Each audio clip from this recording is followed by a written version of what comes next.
In the Bitcoin school we learned to trade. Digital coins, man, we getting paid. Crypto world, it ain't no charade. Navigating blocks like a digital arcade. Peer to peer is how we roll. Code it up, we in control. Crypto wallet makes us whole. Stacked in Satoshis, that's the goal. Bitcoin school, we staying cool. This short video is going to be looking at how fiat currency has increased people's time preference. So we're going to look at what that actually means, what time preference means. What is time preference? So we have high versus low time preference. And this is in general at the moment, not thinking about money or anything in particular. So high time preference means that you have a preference for immediate gratification versus over getting long-term benefits over something. So this could be with money or exercise or food or whatever, any activity you're doing. And a low time preference means you have a willingness to delay gratification to achieve greater future rewards. So we're going to put this into a bit of a Bitcoin financial context. The average fiat currency supply increases at around 14% per year. You go from 2% to 14%. Well, 14% means you lose 50% in 5 years. So if you put that fiat under your mattress or under the floorboard and you wait 5 years, it's lost half of its value. It can buy you half of what it could buy you when you put it there. So let's say you have enough money to buy a house, but you don't want to buy a house now. So you put the money under your floorboard. 5 years later, that money will buy you half the house that you wanted. What that means is that our ability to provide for the future is massively compromised, and that just makes the future more uncertain. And as the future is more uncertain, we discount. So that I stopped a bit prematurely. He just was finishing saying that we discount the future because it's so hard to save with fiat currency. So the impact of this high and low time preference on behavior. So when you have a high time preference, it leads to short-term thinking, impulsive decisions, and lower savings. And what Saifedean, the point he was making before in that last video, is because we have fiat currency, we have such worthless, crappy money that inflation is like a hidden tax that's stealing our wealth, because it's so hard to save that. Like, no one gets rich by saving fiat currency. You have to invest it somewhere. So the fact that it's so hard to save fiat because inflation steals its purchasing power, a lot of people just resort to having a high time preference. Why bother saving? Why put this money in the bank for 1 to 3% if you're lucky interest when inflation is eating 8 to 11% of its value anyway? So screw it. What's the point of saving? I'm just going to spend it anyway. What's the fucking point, right? Versus low time preference, where this promotes long-term planning, saving, and investment, right? So people that invest their money have a lower time preference because they will put the money aside and take it out of the bank, change it from fiat currency into metals or a car. I mean, a car's a bad example. A car's going to depreciate. Some precious metals or some property. Or now with Bitcoin, you can change that fiat currency into an asset, and people get rich by collecting assets. So how does money influence time preference? So money should be, it's not fiat currency, it's not a store of value, but money should be a store of value, and that affects how you make decisions about the future.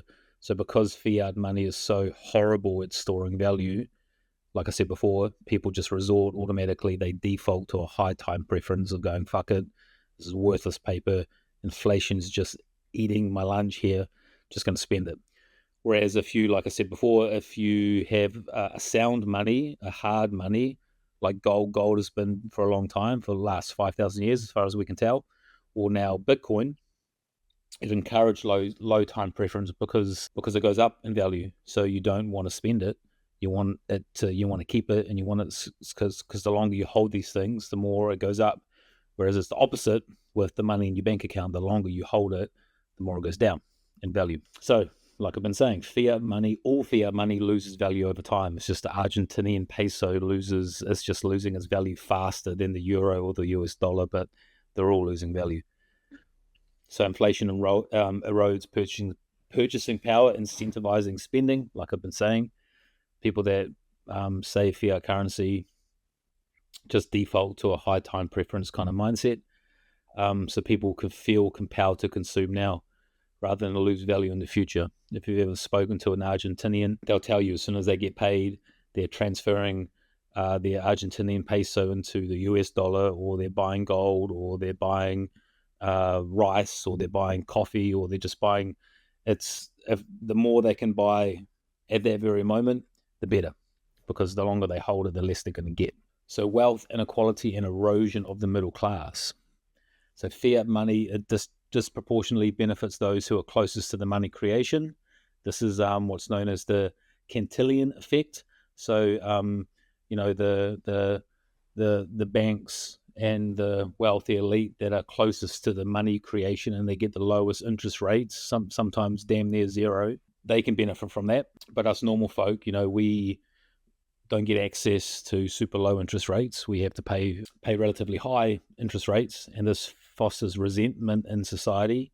And like I said, most people these days are like, just spend it now, high time preference. So fiat money is a distortion. It's why property has become a false store of wealth and value. So there's been this, over many decades, large scale asset inflation. So, people kind of assume, or the common thing being said for the last 2, 3, 4, 5, 6 decades is buy property, buy real estate. It always goes up. But why are we putting all our wealth into houses, into land, into especially housing, right? It's just meant to be somewhere to live. It's just wood and cement or bricks, mortar, and it degrades over time. If you've ever owned a house, there's a cost of holding a house. The roof is eventually going to leak, and the wood needs replacing, or you get termites, or you get rot in the wood, or it leaks, or as we see in the LA fires, or you just get an act of God, whatever. Something can happen, and something can whether it's natural or unnatural, can come and make this store of your wealth evaporate or erode over time. So property was never meant to be a store of wealth. It was never, property shouldn't just be going up over time. If you buy a house in 2010 for 200,000, and then in 2025 it's worth 500,000, 600,000, it's still the same house. Actually, it's now 14 years older, so the house is older. It should be cheaper. It's got wear and tear. It's been weathered by rain and wind and other weather events. It shouldn't be going up in value, but it's only going up in value because we've all, well, not we have all, but a lot of the more wealthy people have figured out that holding their wealth in fiat currency is going to make sure they get poor. So they have to put it somewhere. And property's just been the place, property real estate has been the place where people put it. And it only keeps going up because people keep putting their money there. But now we see digital property like Bitcoin becoming more attractive for people, and like gold used to be, like storing your wealth in a hard money, and stopping this distortion of stores of wealth, like Rolexes and luxury goods and houses and things like this. They should not be. There's no practical reason why they should be going up in value. If those things get older, they should go down in value. And so everybody's just constantly becoming more and more high time. He's becoming more and more present oriented. And so you see this reflected in families. You see it reflected in people, they spend their youth playing around and enjoying essentially eternal adolescence, because it isn't as pressing to provide for your future, because A, you don't have a very reliable way of providing for your future, and B, the reason you don't have a way of reliably providing for your future is because your money is screwed. And the reason your money is screwed is that the government is able to take your money. So therefore, the government can provide for you for your future. So instead of working for your own future, instead of investing in your own family, you just go and do what all 20th century people do, which is vote harder. And you think that if I just vote... Saifedean is obviously just making the point that fiat money, fiat currency is just is disincentivizing saving, and we see it, we feel it. Our salaries are not keeping up with the rising costs, and there's a evaporation of the middle class, and people feel helpless, so they get resentful, and then we become more socialist, more communist, start demanding the government look after us, and that's really by design. The government wants you to ask them to look after you, because then you're not going to revolt. If the government is the hand that feeds you, you're not going to bite the hand that feeds you. So this is somewhat by design. I don't think, definitely not at all levels of the government, it's not by design. I think at most levels of the government, they're just following what their superiors are pushing. But at some level, some high level, it's by design. Keep people poor, hungry, desperate, and relying on daddy government to provide. And obviously that always ends up in tears. It never works, because the government has no way to produce value. They can't earn an income based on giving a product or a service, because governments by design is they tax by force money from productive people. But as the number of productive people drop, because they start tapping out of the system, they get more money on government benefits than they do going to their minimum wage job. So they don't go to their minimum wage job anymore. They stay on government benefits. And then the more people do that, and it gets to a point where there's so many people relying on government benefits, no one's working anymore. There's not enough people to tax. Then the government has no more money, and then you have societal collapse. Right, it's happened over and over again. And then I like this last part here. People think they just need to vote harder. The best vote you can do is vote with your shitty fiat currency. Take it and turn it into Bitcoin. Vote by not using their money. Use a better money, a decentralized money, a money that stores value, and vote that way. Voting for the next politician that is just a carbon copy of the last one. Like, we all see it.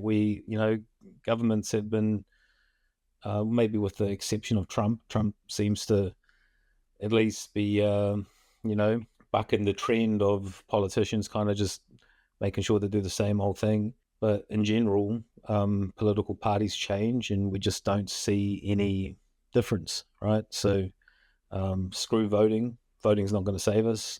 Or not voting in the political system anyway. But like I said, vote with your money. Swap your shitty money, your inflating money that buys you less and less every year, and take whatever you can from whatever money you're managing to scrape together, turn it into Bitcoin.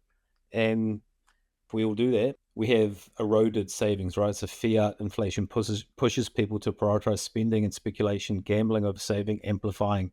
Remember, high time preference. High time preference is just instant gratification. Ignore the future. Don't have a future. If you feel like your future is so uncertain and bleak, and you can't imagine it because you can't save money, and the money you do save loses value. So you have this high time preference. We have this distorted asset use, right? So remember I was saying how real estate has become this speculative store of wealth rather than just how it's meant to be, is somewhere to live. If a 15-year-old building shouldn't be more expensive than it was when it was new, but it's because we're using it for wealth storage, which we shouldn't. And we have this debt-driven culture. Credit's not as easy as it used to be, but there's easy credit that encourages risky borrowing and inflates asset bubbles, especially easy credit for the elite with the Cantillon effect that I was talking about. Those closest to the money printer have easy credit. It's not so easy for us normal people, but this drives the asset inflation. I didn't realize that if the average year the money printer goes, call it 8 to 10%, even in the Western countries, even in the OECD nations, and the average return on the S&P 500 is, call it 9-ish%, including dividends, maybe 9.7, maybe a little less, that it means that all of the work of the S&P 500, all of the value created there is actually the money printer. That to me was startling. I mean, to think about that, the fundamental notion that in a closed system or even an open system, when you're printing money at the rate of 8 to 10% a year, everything is losing value. And the things that appear to be gaining value are not gaining value. They're just keeping you even. So you can put all your money in the S&P 500 and you're not gaining any relative wealth at all. So the solution, sound money is the solution. Hard currencies like Bitcoin incentivize saving and long-term planning, restoring balance to the investment landscape. So housing pricing, prices and property prices won't be artificially inflated by, middle class and upper class investors trying to look for places to park their money. People can park their money in money, and Bitcoin can be a global money, and you won't need to find a place to park it, because holding a sound money, a hard currency like Bitcoin, there's no need to look for alternative speculative investments, because a good money should, by default, hold its value over time. In the Bitcoin school, we learned to trade.